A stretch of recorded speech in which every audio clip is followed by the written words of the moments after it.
Hi, everyone. So we're going to go over a role play here in section 2, part 1, security concepts.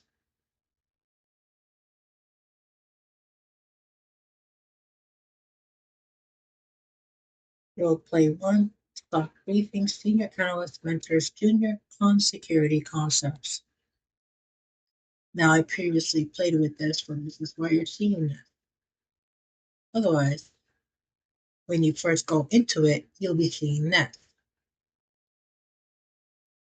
Some tips and warnings that you need to be aware of.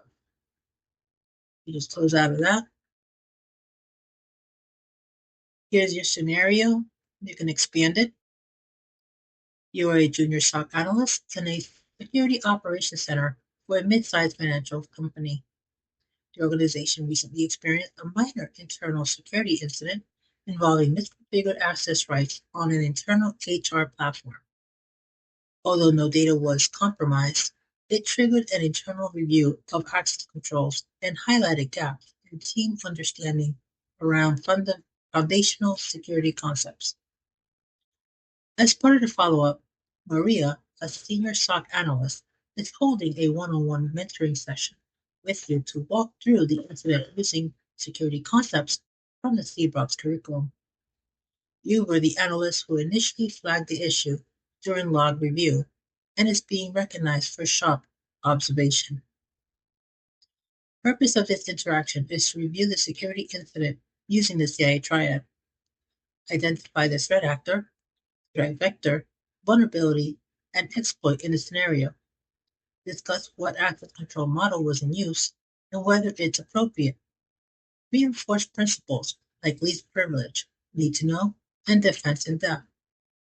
Connect these concepts to what a junior analyst needs to monitor in a SOC environment. Now, the AI character name is Maria, and she'll be playing the role of senior SOC analyst. This is her background. Maria is a seasoned senior SOC analyst with over a decade of experience in cybersecurity, specializing in log analysis, threat detection, and incident response. She began her career at a help desk in a regional healthcare provider, where her attention to detail and skill in spotting unusual patterns quickly led to a role in the security team. She holds multiple industry certifications, including Cisco CCNA and CBROPS, CompTIA Security Plus, and the GIAC GCIA, and is known as the team go-to investigator for her precision in breaking down security incidents. Maria thrives in mentoring environments. She is a patient, thoughtful leader who helps junior analysts build confidence by explaining technical concepts in clear, relatable ways. Instead of overwhelming newcomers with jargon, she uses real-world analogies and guiding questions that encourage critical thinking. Her calm demeanor makes her a trusted presence during incident debriefs and high-pressure situations. Maria is driven by a strong commitment to protecting sensitive data, particularly in areas like HR, finance, and healthcare. She takes confidentiality breaches seriously, even when the damage seems minor, knowing how quickly small missteps can become major threats. She emphasizes core security principles such as least privilege, need to know access, and defense in depth, viewing cybersecurity as both a technical and human responsibility. In this one-on-one mentoring session, Maria brings her usual mix of warmth and professionalism. She opens the meeting by acknowledging your discovery of a misconfigured access group and uses the moment to connect the situation to key concepts like the CIA triad and access control models. Through thoughtful dialogue, she helps you turn a small incident into a valuable learning experience that strengthens your understanding of real-world cybersecurity operations. Over here on the right side, you'll see your goals listed. And here we have 5 goals. Demonstrates understanding of the CIA triad, clearly identifies how confidentiality, integrity, and availability were affected in the incident, explains the importance of each in relation to organizational security, accurately applies threat modeling terminology, correctly identifies the threat actor, threat vector, vulnerability, and exploit in the scenario, uses appropriate cybersecurity vocabulary with confidence, explains access control models and principles, identifies which access control model, for example, DAC and RBAC, was involved, recommends a more secure model or control, least privilege, need to know with justification, connects security concepts to SOC monitoring practices, describes how tools like logs or alerts help detect the incident, shows awareness of how security concepts guide monitoring and response in a SOC, engages professionally and reflectively in the role play, asks relevant questions, reflects on lessons learned, and responds thoughtfully to mentoring, demonstrates growth mindset and willingness to improve analytical skills. Now up here you see that the meeting maximum time frame is 10 minutes. So when you're ready, you just click start role play and she'll begin.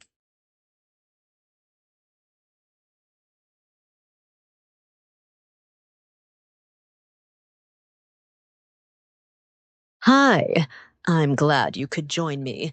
Your log review last night caught something important, and I thought this would be the perfect chance to walk through it together.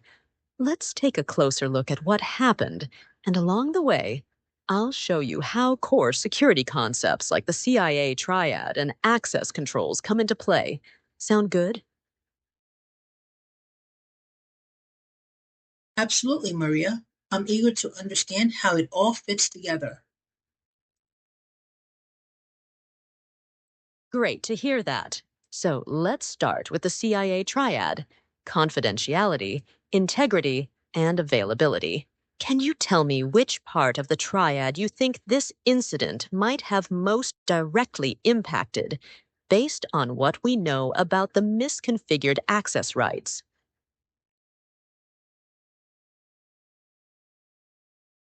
Anyone in the group could view sensitive employee records, so confidentiality was at risk, even though no one actually viewed the data. Exactly, you've nailed it. This misconfiguration indeed posed a risk to confidentiality because sensitive employee records were accessible to users who shouldn't have had that level of access.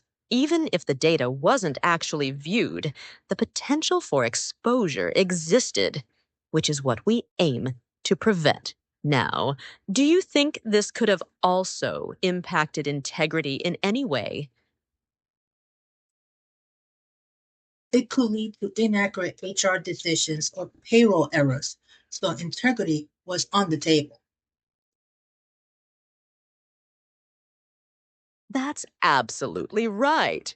If unauthorized changes had been made to those records, intentionally or even accidentally, it could have compromised the accuracy of the data and led to significant issues like payroll errors. All of this underscores why proper access controls are so critical. What about availability, though? Do you think this incident created any risks there? If an overprivileged user accidentally deletes records, it could interrupt HR operations, so availability is also a concern. Spot on. Even though availability wasn't directly affected in this incident, the possibility exists because overprivileged access means someone could delete, modify, or lock records that others depend on. This is why mitigating these risks comprehensively through robust access control is so vital. Speaking of which, let's shift gears to define the key elements of this incident. Can you identify who the potential threat actor might have been in this scenario? In this case, It's any internal user granting unintended rights, potentially a malicious insider or someone who accidentally stumbles into data. Exactly. The major threat actor here could be an internal user, whether malicious or unintentional. Misconfigured permissions allowed access they weren't entitled to, meaning even accidental actions could lead to exposure or data compromise. Now, how about the threat vector? Can you connect that to the specific issue we spotted? The misconfigured asset control on the HR platform, essentially a configuration based entry point. You've got it. The misconfigured access controls on the HR platform acted as the threat vector here. It created an entry point that could be exploited by those who had no legitimate need to access that data. All right, so let's dig further. What would you say was the vulnerability, and how could it be potentially exploited in this case? An improperly set access group. That's our vulnerability in the system. A user leveraging those overbroad permissions to view or change data they shouldn't see.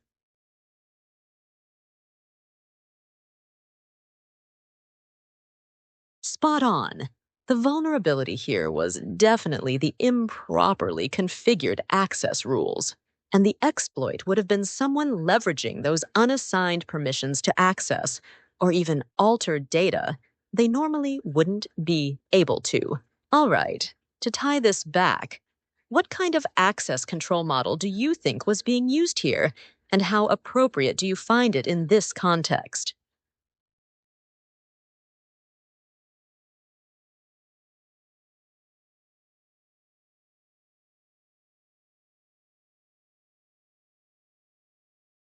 The role based access control or RBAC model. It maps to job functions, but someone lumped too many permissions into an HR role.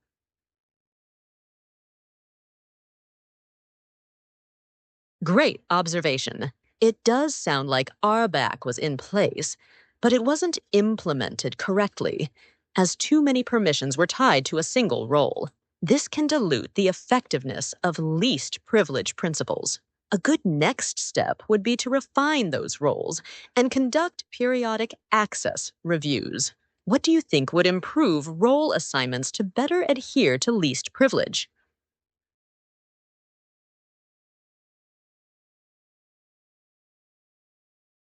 We need to enforce least privilege and need to know.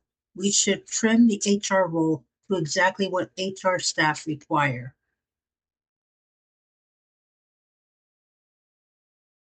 Absolutely. That's the way to go. By enforcing least privilege and strictly limiting access to only what team members need to perform their jobs, we can significantly reduce the risk of overprivileged roles, like what we saw here. Applying need to know ensures that sensitive data remains restricted even within a role structure. Regularly reviewing and auditing these assignments is key. Now, circling back to detection, do you recall how this misconfiguration was initially flagged during your log review?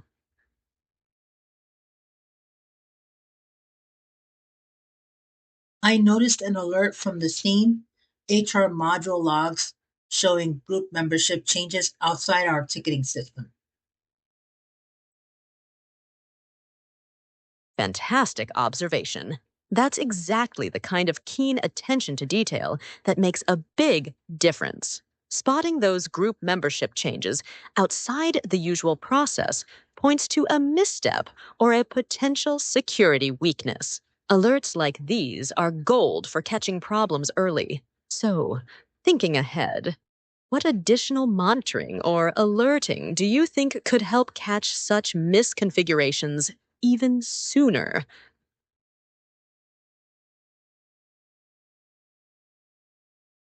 I'd focus on configuration change events for critical systems and set thresholds for unusual mass permission changes.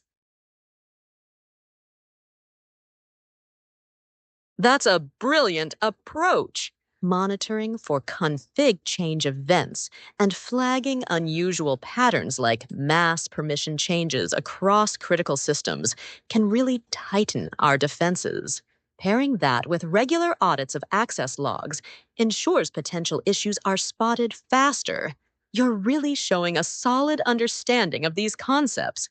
Great work. Any final thoughts or questions about what we discussed today?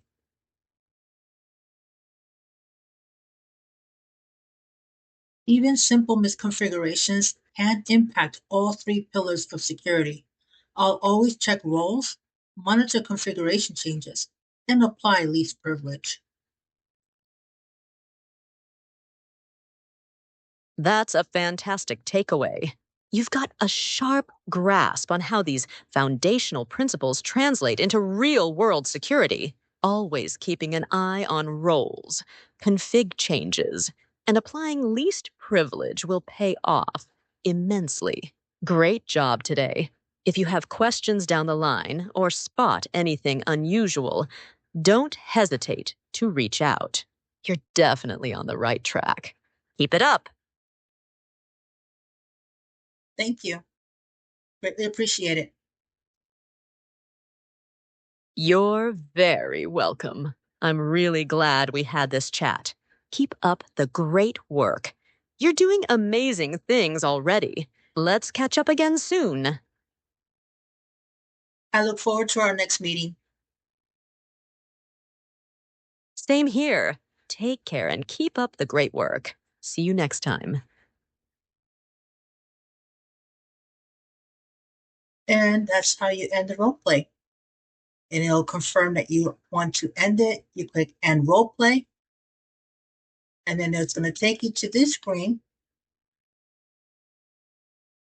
after it analyzes all the responses to the questions and whether or not you met the goals. Any suggestions, like here, it'll show you completed. If for whatever reason you missed a goal, it'll tell you exactly what you missed and how to improve. It tells you the strengths, actionable tips, and areas for improvement. And if you want to take a look at the next goal, you just click this arrow right here. It'll take you back. Go to the next goal, show details, strengths, actionable tips, areas for improvement. And you just basically write all that down. And once you are completely done with this, you just go click continue. And it'll bring you back to the course. The next video that's in the lineup, of course.